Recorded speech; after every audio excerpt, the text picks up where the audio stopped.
বৃষ্টিবার্তা চ্যানেলে আপনাদের প্রত্যেককে স্বাগত। এই ভিডিও থেকে আপনাদের দেখানোর চেষ্টা করব যে অবশেষে আলিপুর আবহাওয়া দপ্তর জানিয়ে দিলেন পশ্চিমবঙ্গের দিকে বৃষ্টি আসছে। তারা যেটা বলছেন যে 13 তারিখের দিকে হালকা বৃষ্টির সম্ভাবনা রয়েছে। তার আগে একবার আপনাদের তাপমাত্রার খবরটি জানিয়ে দিই। আবার নতুন আপডেট তারা প্রকাশ করলেন, তাপমাত্রা বাড়তে চলেছে, 3 থেকে 4 ডিগ্রি সেন্টিগ্রেড তাপমাত্রা বাড়বে। তবে বিশেষ করে শনিবারের যে তথ্য আমরা পাচ্ছি, সারা দক্ষিণবঙ্গে ভালো রকম ঠান্ডা থাকবে। ঝাড়খণ্ডের কোনো কোনো অংশে হালকা শৈত্যপ্রবাহ বইতে পারে। এর পাশাপাশি পশ্চিমবঙ্গের পশ্চিম দিকের কোনো কোনো জেলাতে হালকা শৈত্যপ্রবাহ থাকতে পারে, যেমন রয়েছে পুরুলিয়া, সঙ্গে বাঁকুড়া, পশ্চিম বর্ধমান।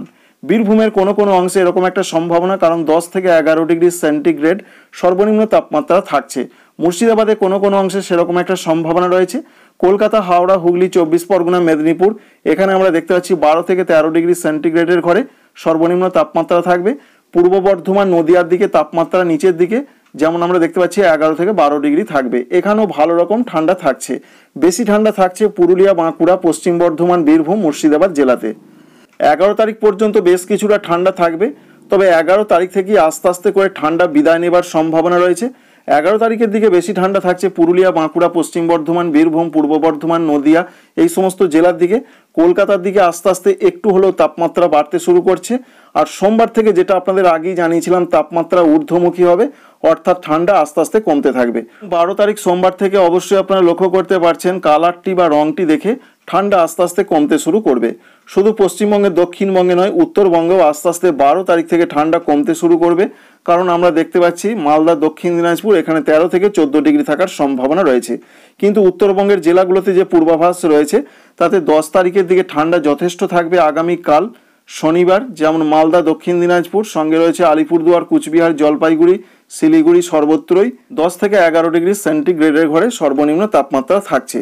বৃষ্টির কি খবর রয়েছে? আলিপুর আবহাওয়া দপ্তর জানিয়ে দিলেন 13 তারিখ থেকে পশ্চিমবঙ্গে, দক্ষিণবঙ্গে বৃষ্টি আসছে। কোন কোন জেলাতে বৃষ্টি আসতে পারে তাদের যেটা আপডেট আমরা পেয়েছি, তারা বলছেন পশ্চিম বর্ধমান, বাঁকুড়া, পুরুলিয়া, এই 3টে জেলার দিকে হালকা ধরনের বৃষ্টির সম্ভাবনা রয়েছে। এবং 14 তারিখেও দক্ষিণবঙ্গে বৃষ্টি হবে। অবশ্যই দেখতে পাচ্ছেন বৃষ্টি এগিয়ে আসছে। এবং 13 তারিখের দিকে তাই ঝাড়খণ্ড এবং ঝাড়খণ্ড লাগোয়া জেলাগুলোয় কোনো কোনো অংশে হালকা বৃষ্টি হতে পারে। অন্যান্য জেলাতে 13 তারিখে বৃষ্টির কোনো পূর্বাভাস নেই। উত্তরবঙ্গে কোনো বৃষ্টির পূর্বাভাস নেই। 14 তারিখের দিকে খুব হালকা ধরনের বৃষ্টি হতে পারে কোনো কোনো জেলাতে, পশ্চিম দিকের জেলাগুলোতে। সঙ্গে এটাও আমরা লক্ষ্য করতে পারছি, মালদা, দক্ষিণ দিনাজপুরের দিকে হালকা বৃষ্টি হতে পারে। উত্তরবঙ্গ লাগোয়া জেলার দিকে হতে পারে। 15 তারিখের দিকে সারা দক্ষিণবঙ্গে বিক্ষিপ্ত হালকা, কোনো কোনো অঞ্চলে হালকা মাঝারি হতে পারে। বিশেষ করে যে আপডেট আমরা পেয়েছি, মালদা, দক্ষিণ দিনাজপুর, উত্তরবঙ্গের এই দুটি জেলার কোনো কোনো অংশে বজ্র বিদ্যুৎ সহ হালকা থেকে 2-1 পশলা হালকা মাঝারি হতে পারে। মুর্শিদাবাদ, বীরভূমের দিকে হালকা থেকে 2-1 জায়গায় হালকা মাঝারি হতে পারে। পুরুলিয়া, সঙ্গে রয়েছে অন্যান্য জায়গা, যেমন রয়েছে বাঁকুড়া, এখানে হালকা ধরনের বৃষ্টির সম্ভাবনা রয়েছে। সারা অন্যান্য যে জেলাগুলো রয়েছে, কলকাতা, হাওড়া, হুগলির দিকে, তাতে আমরা সারা দিনের আপডেটটি আপনাদের দেখিয়ে দেবো 15 তারিখে বৃষ্টির সম্ভাবনা কতটা রয়েছে। তাতে আমরা দেখতে পাচ্ছি 15 তারিখের দিকে সারা দক্ষিণবঙ্গে বৃষ্টি আসতে পারে। কলকাতা, হাওড়া, হুগলি, 24 পরগনা, মেদিনীপুর, এছাড়া রয়েছে নদিয়া, পূর্ব বর্ধমান, এখানে হালকা, খুব হালকা বৃষ্টি হতে পারে পূর্ব বর্ধমান, নদিয়ায়।